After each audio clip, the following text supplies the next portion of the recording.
大家最近是不是常在国际新闻上看到，伊朗那些搞核武的科学家、管军队的大官、造导弹的专家，老是莫名其妙地被定点清除，现场烟雾弥漫，伊朗军方赶紧把路都封了。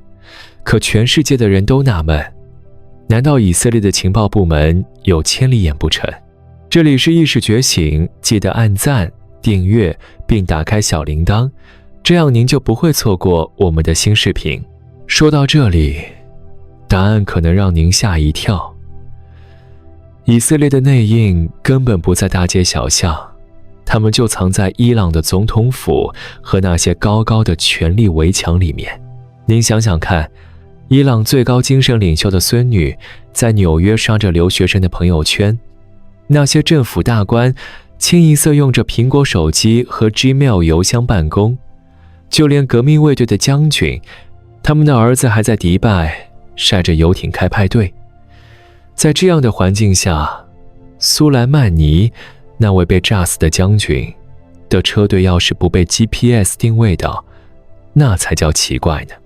德黑兰的线人说得更直接，还查什么内鬼啊？伊朗高层开会的屋子里，恐怕连椅子都接着摩萨德、以色列情报机构的窃听器呢。但今天我要告诉您一个更让人震惊的秘密，真正把伊朗弄得像个筛子一样的，其实不是摩萨德，而是伊朗的国父霍梅尼，他在44年前亲手埋下的一颗雷。要弄明白这个让人大跌眼镜的真相，咱们得把时间倒回到1979年。那一年，伊朗爆发了伊斯兰革命，蓄着大胡子的精神领袖霍梅尼推翻了国王，自己登上了神坛。他高举着古兰经，向全国人民承诺，真主的光芒会照亮整个波斯。听起来是不是很美好？可他后来的做法却是这场灾难的开始。霍梅尼搞出了一套过家家一样的制度，叫做法基赫监护。说白了，就是他自己像个太上皇一样，垂帘听政，让那些世俗派的人当傀儡皇帝。表面上风光，实际上只能跪着干活。这就埋下了第一个雷，他把自己的队友给祭天了。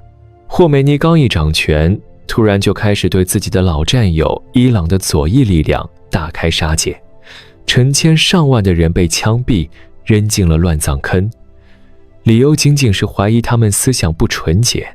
这下可好，那些活下来的世俗精英们都吓傻了，不投靠美国，难道等着被杀吗？紧接着就是第二个雷，他制造了枪杆子危机。光靠念经的教士们能挡得住坦克吗？就在这时，他们的仇敌萨达姆，伊拉克前总统，竟然雪中送炭了。1980年两伊战争爆发，霍梅尼高兴坏了，他说真是老天赐的好机会。他搞了2招骚操作。第一，把那些还忠于前国王的旧军队全都派上战场当炮灰，美其名曰为国牺牲。第二，趁机组建自己的亲信武装伊斯兰革命卫队 IRGC。 为了打赢战争，他鼓动成千上万的少年兵绑上炸弹，发起自杀式冲锋，给他们画大饼说，孩子们，真主在天堂给你们发游戏机了。结果21000张稚嫩的脸庞在爆炸中变成了碎片。这场惨剧唯一的成就，就是霍梅尼终于把枪杆子牢牢地攥在了手里。然而，当战争结束，这场悲剧却变成了一场荒唐的闹剧。伊斯兰革命卫队的军官们突然开窍了，原来枪杆子不仅能搞革命，更能赚钱啊！于是，伊朗开始了历史上最魔幻的转型。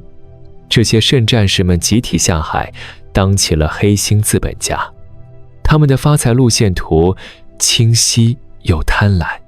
首先是石油走私，他们把伊朗的石油偷偷运到伊拉克，贴上清真认证的标签，再转手卖到全世界，每年至少洗白120亿美金。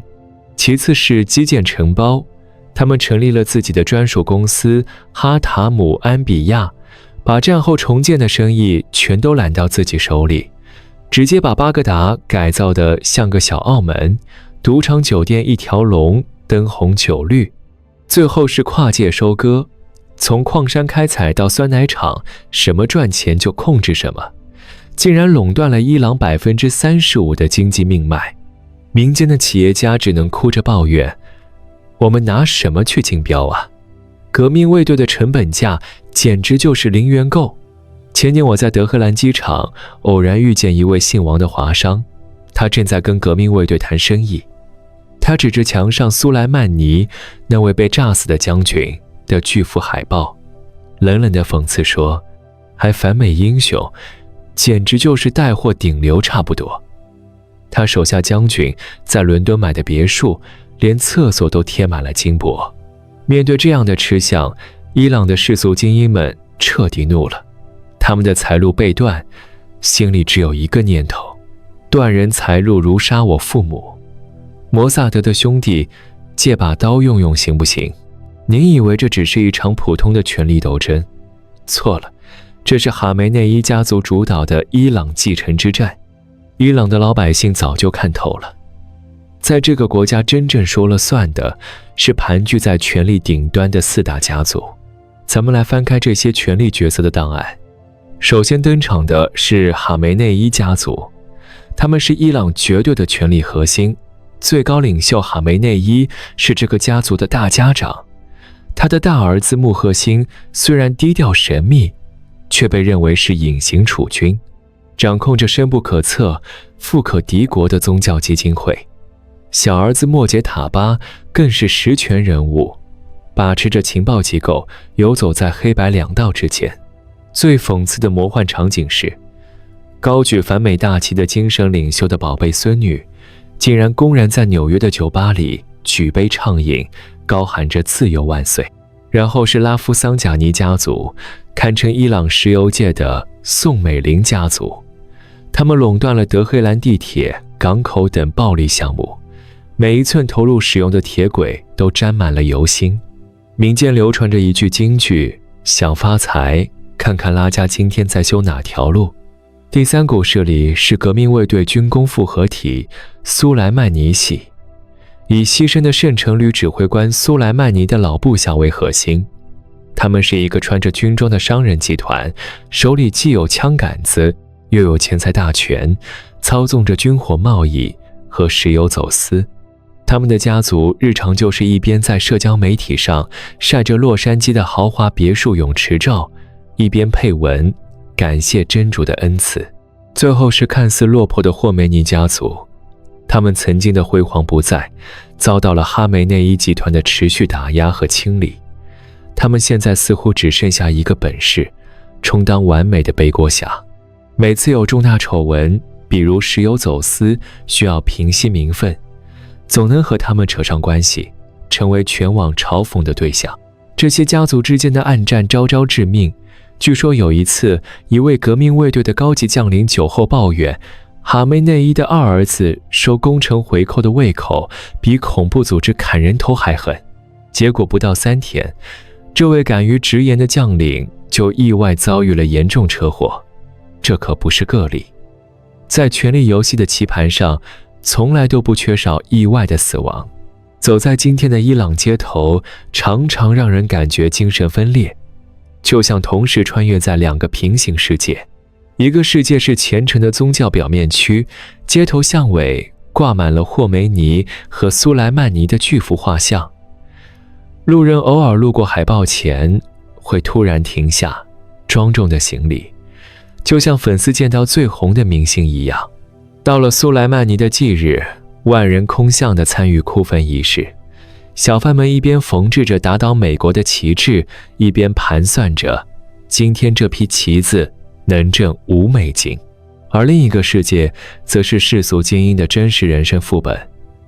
北德黑兰，那些玻璃幕墙的豪宅里，名媛们举杯啜饮着$30一小口的黑市伏特加。虽然教士们严厉禁酒，但黑市始终供应充足。准备出国留学的富家子弟嗤笑着说，信教？那不过是阿拉伯人的绩效考核罢了。我护照里都夹着绿卡呢。出租车司机一语道破天机，他苦笑着对我说：总统在镜头前激情地念经，下了台就偷偷数欧元，你们拍纪录片的当故事看，我们老百姓当喜剧看。历史的讽刺无比辛辣，霍梅尼绝对想不到，他精心设计的垂帘听政制度最终孕育出了3只互相撕咬的贪婪怪兽。教士集团，他们穿着神圣的长袍，摸着念珠的手，心里却可能攥着美国的绿卡。革命卫队，他们一边喊着圣战口号，一边左手古兰经，右手刷卡机，战争和生意一个都不放过。世俗派，他们白天站在电视前大骂美国佬，晚上回家就忙着操作美元账户，进行自己的资本抵抗。他们分别披着宗教虔诚、爱国忠贞、追求自由的华丽外衣，却拥有同一个不堪的灵魂内核。一群官僚资本僵尸。当以色列的导弹撕裂夜空，精准命中伊朗的核设施时，德黑兰的豪华别墅里，有人淡定地举起香槟杯，心中或许暗念：这轮合作，感谢友商助攻。